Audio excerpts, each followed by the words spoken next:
In the chaos of war, survival didn't just depend on courage or weapons. Sometimes it came down to a single, flickering flame.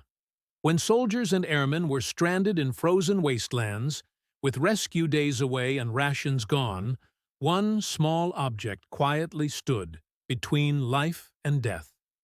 It wasn't a weapon or a radio or even a blanket. It was a candle. But not an ordinary candle.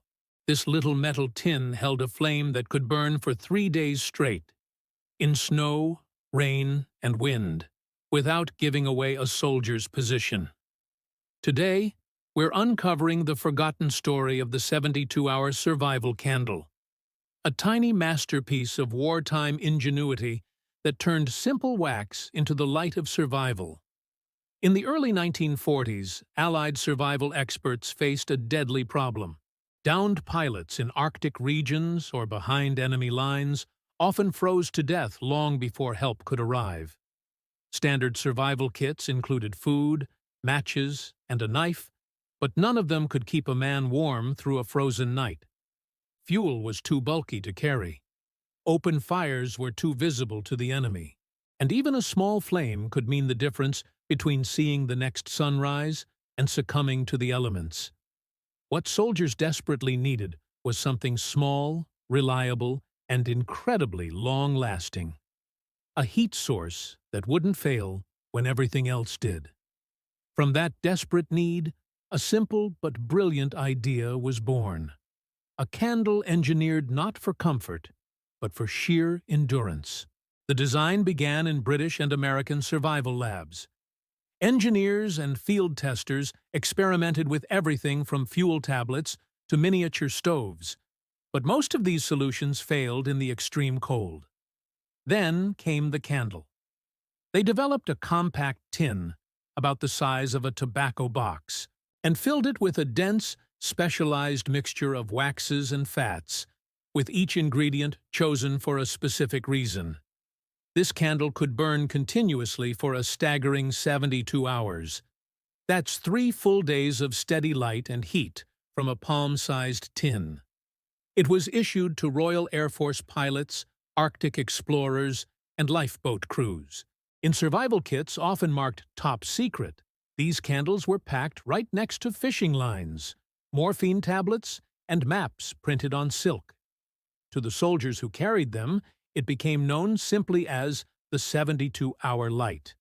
And in more than one frozen trench or life raft, that tiny, unassuming flame became a powerful symbol of hope. The secret of the survival candle wasn't just what it burned, but how it burned. Most ordinary candles use pure paraffin wax, which burns hot and fast. The survival version, however, used a special blend of tallow, stearic acid, and paraffin wax. Sometimes, it even included grease scavenged from aircraft maintenance kits. This blend created a much slower, denser burn, which was ideal for conserving fuel. Then came the wick. Standard cotton wicks burned up far too quickly, so engineers developed a tightly braided wick that was pre-soaked in salt water before being set in the wax. The salt acted as a flame regulator, slowing the burn rate, reducing smoke, and keeping the flame small and steady. Even in damp, windy air, it just refused to die.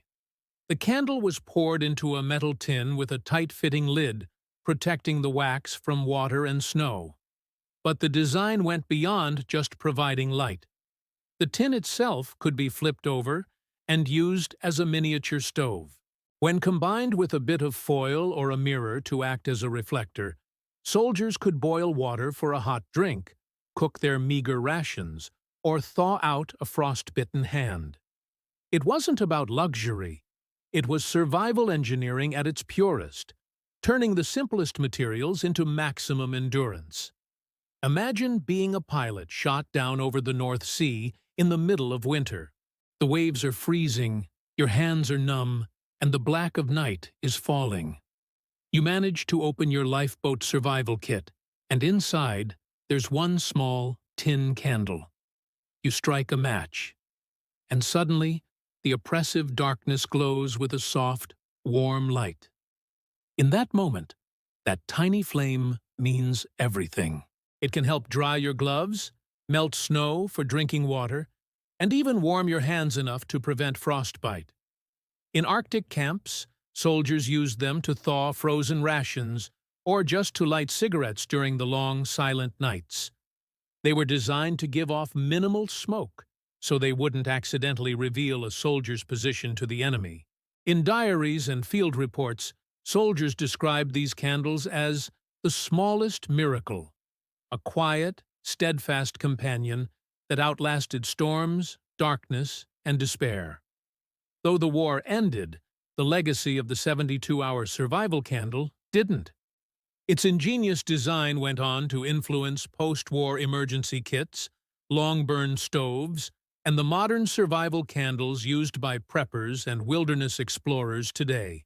The core principles, fuel density, a regulated wick, and a reusable container, became standard in survival engineering. Today's emergency candles, long-burning lanterns, and even some wax-based fire starters owe their DNA to that humble World War II invention. A tool born from the direst necessity became a blueprint for endurance, proving that even in the midst of war, innovation can serve to preserve life, not just take it. When you think of World War II, you probably imagine tanks, planes, and powerful weapons. But sometimes, survival came down to something far smaller. A quiet, unwavering flame inside a simple metal tin. It didn't roar like an engine or fire a bullet. It simply burned, patiently, steadily, keeping one more person alive until morning. That's the true beauty of the 72-hour Kaninaon 72-hour candle. It's a powerful reminder that brilliance isn't always loud or explosive. Sometimes, the greatest engineering achievement is a tiny light in a world consumed by darkness. If you enjoyed this story, be sure to subscribe. We love uncovering the forgotten inventions that kept humanity alive. Because in every flicker from the past, there's still a light to guide us forward. Thanks for watching.